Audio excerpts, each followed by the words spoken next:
আমি চেষ্টা করি পলিটিক্যাল কোনো পোস্ট থেকে বিরক্ত থাকতে। আতঙ্ক তো অবশ্যই কাজ করে। একটু গন্ডারের চামড়াই তো আমাদের, নইলে আমরা কিভাবে এগুলো সহ্য করি। আমার কাছে তো আসলে স্বাধীনতা মানে হচ্ছে আমি কি বলতে চাচ্ছি সেটা বলতে পারা। আমরা আরো অনেক বেশি রিজিড হয়ে গেছি, তবে আমি আমার স্বাধীনতা পাই নাই। আরশকে লাস্ট ইনসিডেন্টের পরে এসে বলছি যে কোনো স্ট্যাটাস দিবা না, স্ট্যাটাস দিলে ডেট দিব না। তো হয় সেটা, কিন্তু মাঝে মাঝে আসলে চুপও করে থাকা যায় না, কারণ আমি চেষ্টা করি পলিটিক্যাল কোনো পোস্ট থেকে বিরক্ত থাকতে, বা ভালো হোক খারাপ হোক পলিটিক্যাল কোনো পোস্টই আসলে আমার ফেসবুকে না দিই, কারণ অনেক ধরনের মানুষ থাকে। যখন আমি একটা ভালো পোস্টও দিই সেখানেও এক ধরনের মানুষ থাকে এসে নেগেটিভ কমেন্ট করে, আর খারাপ পোস্টের কথা তো বাদই দিলাম। তো যেটা হয় যে মাঝে মাঝে আমিও দিয়ে ফেলি যে এরকম কেন হলো, এরকম না হয়ে এরকম হতে পারতো। তখন অনেক ধরনের কমেন্ট আসে, কিছু আমার সাথে যায় না, কিছু আমার সাথে যায়।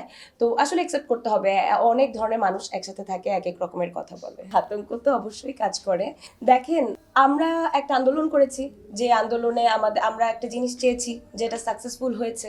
আমরা পুরো দেশ একসাথে ছিলাম, আমরা সবাই এটাকে সাপোর্ট করেছি, আমরা খুশি হয়েছি, সবাই ফেসবুকে লাল পতাকা দিয়েছি, সবাই কনগ্রাচুলেশনস দিয়েছি, সবাই বলেছি দেশ নতুন করে স্বাধীন হয়েছে, অনেক কিছু।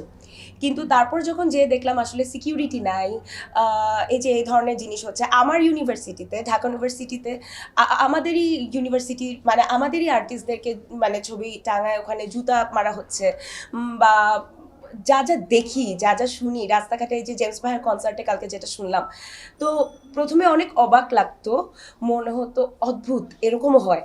কিন্তু এখন আসলে মানে একটু গন্ডারের চামড়াই তো আমাদের, নইলে আমরা কিভাবে এগুলো সহ্য করি। তো আমার মনে হয় যে এখন একটু অভ্যস্ত হয়ে গেছি, তো হয়তো ইলেকশনের পরে বেটার কোনো কেউ আসলে বেটার কিছু হতে পারে। আমার কাছে তো আসলে স্বাধীনতা মানে হচ্ছে আমি কি বলতে চাচ্ছি সেটা বলতে পারা। আমার কাছে স্বাধীনতা মানে হচ্ছে আমি কি পড়তে চাচ্ছি সেটা পড়তে পারা। আমার কাছে স্বাধীনতা মানে হচ্ছে মানে আমি যেটা ফিল করছি সেটা আমি আরেকজনের কাছে উপস্থাপন করতে পারা।